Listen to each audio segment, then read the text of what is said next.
Welcome to DIY Minded. I'm going to show you my process of making this maple keepsake box with a custom bullet handle.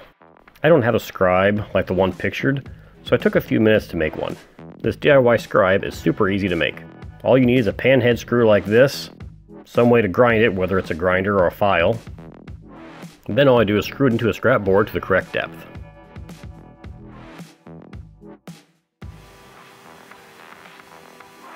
You can see how helpful this easy to make DIY tool is. Now all I have to do is cut on the line I just made.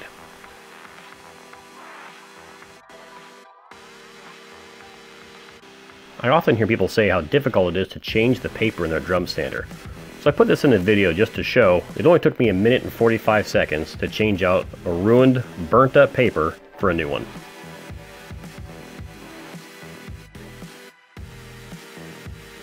I cut a 1/4 inch dado in all the sides to insert the bottom of the box later. I wanted the walnut corners on the box to really stand out and be something different. You can see in the bottom corner what my end goal is. I use a piece of scrap pine to practice with. With the magic of video editing, you can see here that I nailed it on the first shot. But in reality, it took lots of tweaking to get it just perfect. Once I was happy with all the setup, I went ahead and cut my walnut pieces. Because the walnut corners project into the box, I had to put the same 1/4 inch dado for the bottom in each of the legs.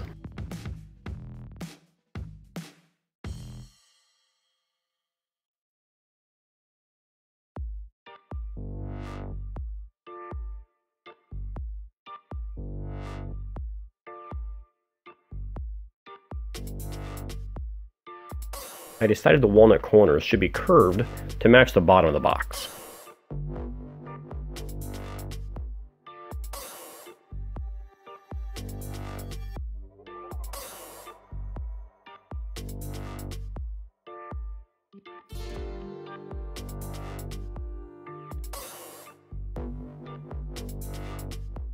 I went with a solid maple bottom in this box made from the cutoffs from the sides.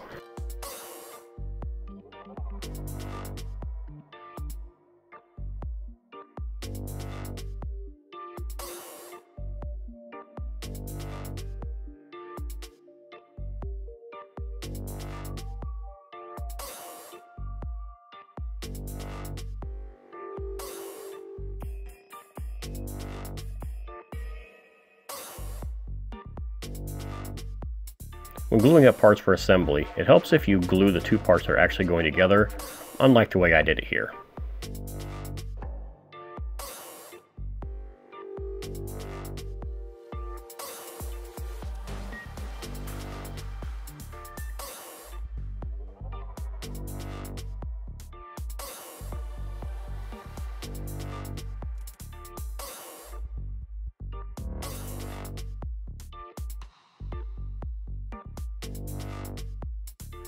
Hey, while you're watching this part, give this video a thumbs up and subscribe.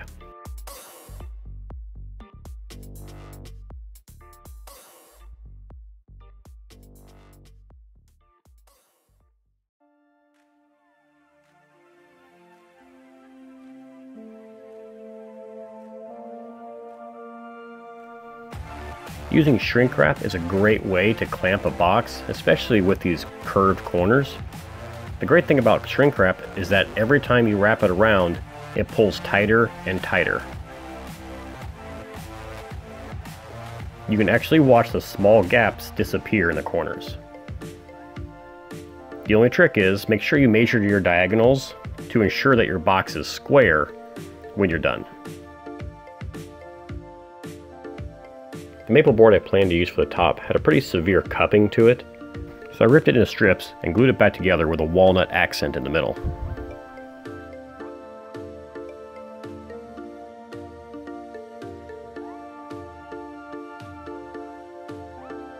After everything is glued up, I use a couple of clamps, or 11, and some cauls to keep things flat.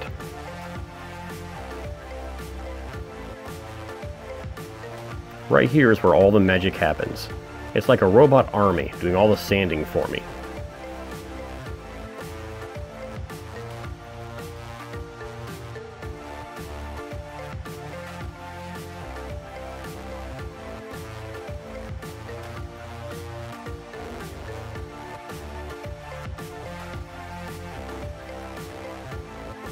It's right about here in the project where I have that "what was I thinking" moment.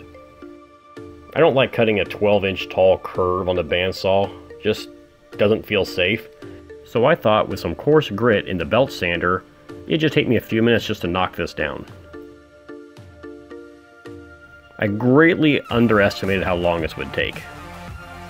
I literally spent a half an hour with a belt sander, random orbital sander, and then hand sanding to get this perfect like I wanted. Needless to say, for the other side of the lid, I got over my fears and just used the bandsaw. We'll chalk this one up to a lesson learned. Unfortunately, that's a half hour of my life that I'll never get back again.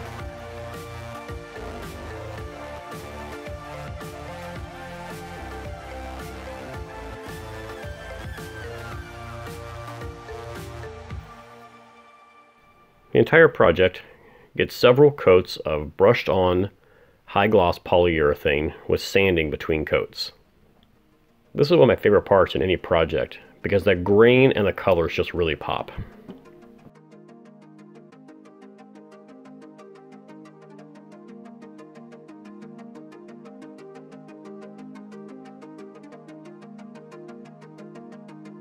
Moving on to the custom bullet handle for the lid, I really wanted to make something unique for the person that was receiving the box.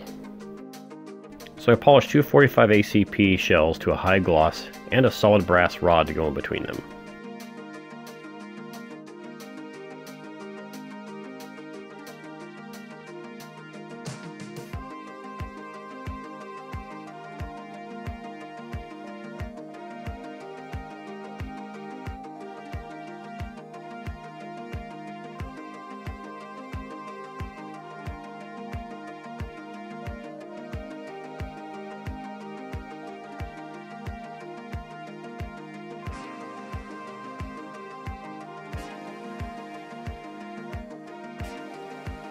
I made this quick jig to ensure the holes in the shell casings would be identical on both sides.